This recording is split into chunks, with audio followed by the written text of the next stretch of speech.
Well, we are just getting to I'm a Survivor on a very beautiful, but I will say windy afternoon. And we had quite the downpour last night, so the pastures are pretty wet.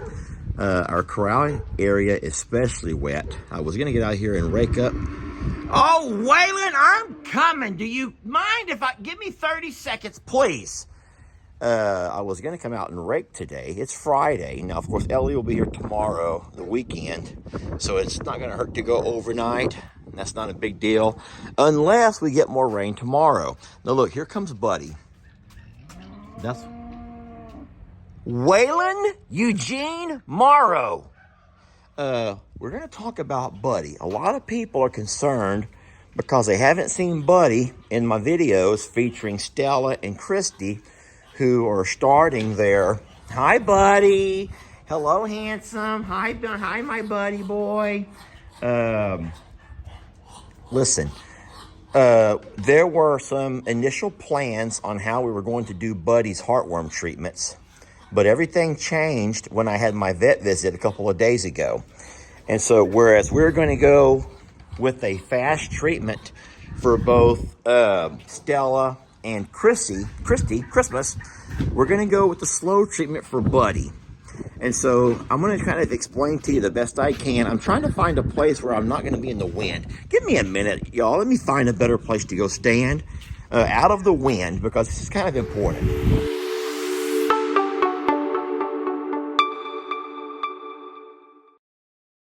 Huh? All right, so Jamie and I are going to talk a little bit. We've come inside the barn dominium so we can talk about Buddy and the different approach to his heartworm regimen and what we're going to do with Christy and Stella. So everyone knows, and I may get this completely wrong, so that's why Jamie's here to help. Everyone knows that Christmas and Stella have a very high density heartworm. Which means that they have a lot. And we have to attack it aggressively.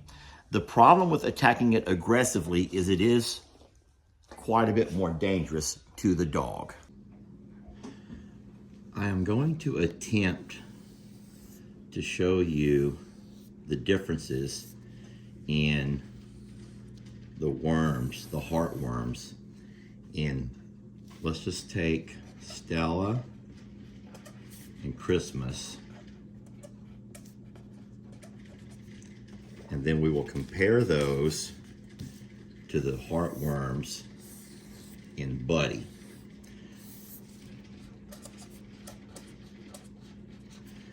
Now, what I've drawn over here is an example of the heart.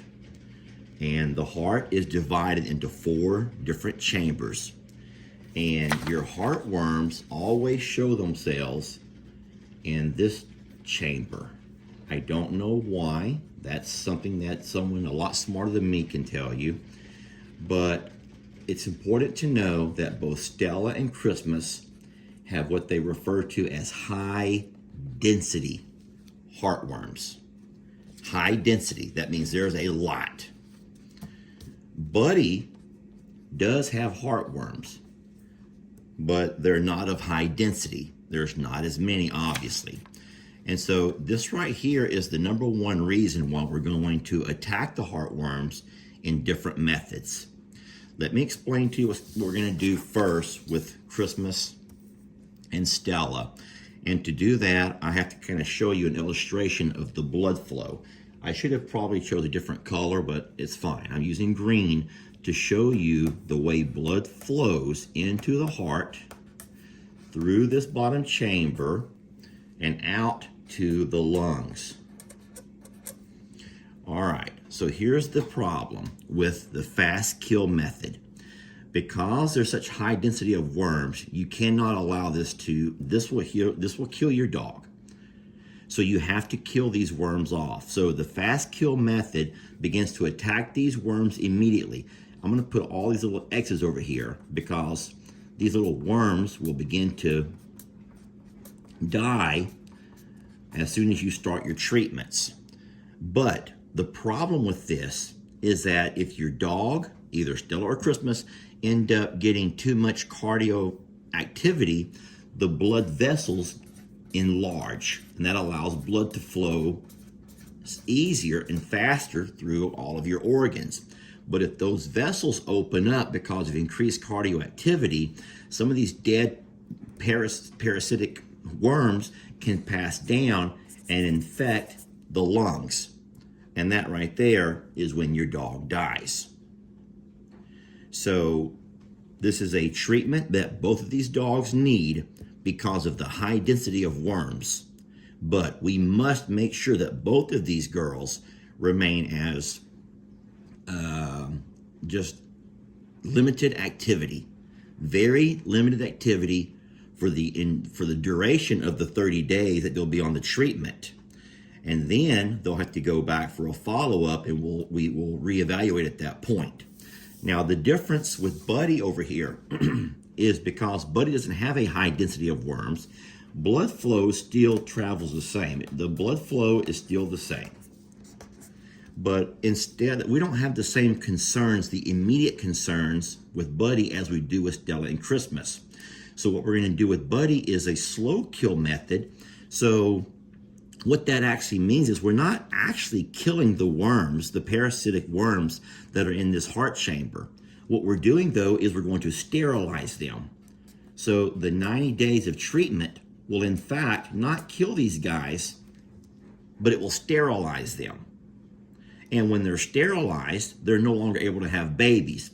And so whereas these worms are very dense, the word was dense, these worms will stop producing, they'll stop populating, and over time, just with age, these here will die.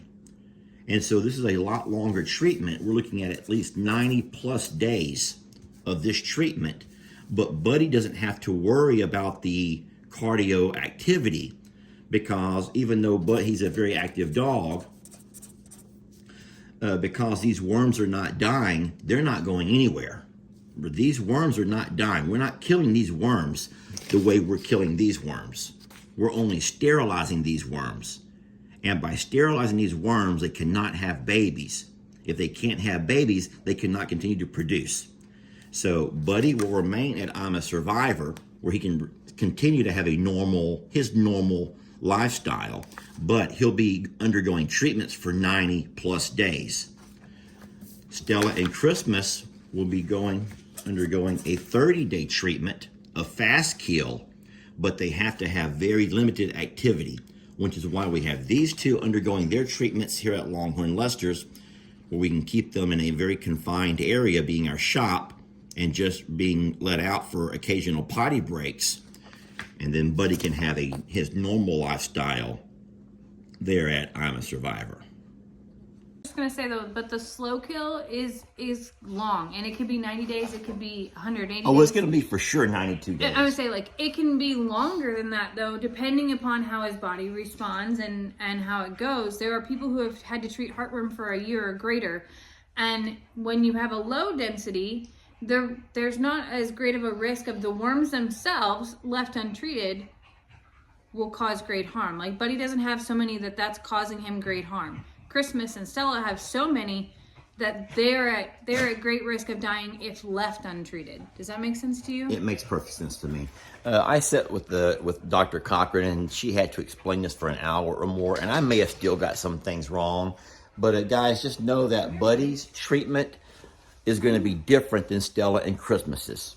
Buddy's going to go on longer, but like Jamie said, even though you have your initial treatments for all the dogs, it could still extend for a lot longer than 30 or 90 days. That's Mama's face. But that's when we'll go do our follow-ups and find out if we've actually been successful or not. Isn't it kind of similar though to, this is where I always think, I have no idea how chemotherapy works with cancer, but aren't there different levels of chemotherapy based on how aggressive the cancer is? Different kinds of treatment, different levels, different, there's different ways to cure things, as I understand, or to attempt to treat things. And that's the way we look at it in this as well. And we take the risks and the benefits and figure out what's the best, the mode of treatment. And that's where we feel like Buddy's on the slow kill is an okay path for him. But Stella and Christmas need to do fast kill so that we absolutely wipe them out in the shortest amount of time possible, because we cannot risk the heartworms prolonging in them, because that could kill them.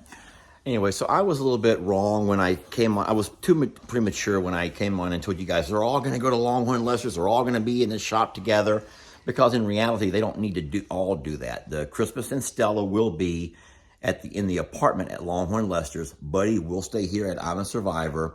And for the most part, Buddy will still have the same lifestyle. He's in the yard, but it will be more of attacking the sterilization of those worms, so as we cannot have any more babies, which can never get him to a high density, if that makes any sense to y'all whatsoever. Well, the last thing that we're going to do is go by and check on our turkey, who's been sitting on eggs. I'm real curious about how much longer this is going to take. So, and there she still sits. There she still sits. No babies yet, darn it.